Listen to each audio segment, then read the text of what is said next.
Салам алейкум, добрый день, дорогие друзья. С вами Джамбулат Умаров, не грозный, но с грозным взглядом. Сегодня мы с вами поговорим в своем грозном взгляде, попытаюсь озвучить одну очень щепетильную тему, которую постоянно пытаются вновь и вновь реанимировать наши либеральные визави, говоря о том, что якобы в Чеченской Республике идет мощный, массовый, или, как говорят в местах не столь отдаленных, беспредельный пресс над так называемыми сексуальными меньшинствами. Для нас является недоумением, что люди могут жить так. То есть семья, состоящая не из мамы и папы, а состоящая из родителя один, родителя два, но я не удивлюсь, еще третий, если родитель появится. Почему они этого ребенка приносят в жертву? Почему мы не можем защитить права этого ребенка? И почему наши права не защищаются? Почему мы должны глазеть на эти разноцветные парады? Почему мы должны смотреть на то, что делается культ, буквально в культ возводится противление естеству, противление божественному? Я не монах, мы все с вами не монахи, все мы грешны, за каждого можно зацепиться, но здесь речь идет не о моем и не о вашем грехе, который мы можем замолить, покаявшись. Мы с вами говорим о мощнейшей пропаганде содомии, мы с вами говорим о мощнейшей пропаганде вымирания, не иначе. И эта стихия движется на нас. Те, кто сегодня пытаются сделать нас преступниками, угнетающими геев в каких-то страшных РОВД. Пришли, в РОВД нет никого. Нашли какую-то замыленную, спрятанную, засекреченную какую-то сеть. Якобы сеть была какая-то, якобы у кого-то в телефоне что-то нашли.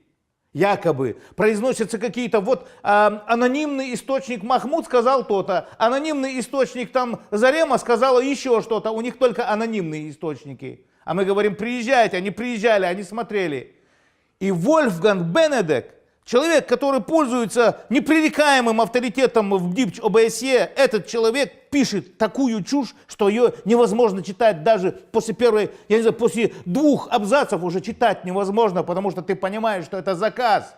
Что это заказ против Чеченской Республики, что это заказ против России, чтобы мы с вами сидели неуютно, ворочаясь на наших, так сказать, европарламентских, я не знаю, ОБСЕ креслах, и чтобы мы себя чувствовали уязвленными, чтобы нам было стыдно.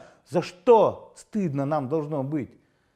За правду или за их ложь мы должны стыдиться с вами? Приехал некто Алексеев, сказал, что неплохо было бы провести гей-парады на Северном Кавказе. Моментально они получили Везувий.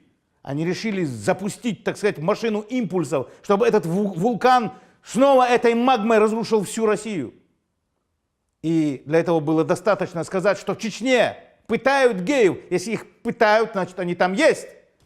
Если они там есть, то эта ржа уже проникла в традиционное чеченское общество с таким мощным менталитетом, который чуть ли не архаичным считают. Нет, мы этого не пропустим. И когда зычные голоса Рамзана Кадырова, Джамбулата Умарова и других людей, которые сказали, что этого нет, этого быть не может, тогда мы и стали гомофобами. Во всяком случае, мы знаем, что такое естество. Мы умеем любить наших женщин и вести себя так, чтобы наши женщины любили нас, считая нас настоящими мужчинами. Я хочу сказать, что Рамзан Кадыров, мы его команда, мы сделаем все и на законодательном, и на каком угодно уровне, в рамках закона. Мы сделаем все для того, чтобы эта зараза не разъела наше общество. Чтобы она не похоронила нас в огромной братской могиле людей, не сведущих даже от того, что с ними произошло.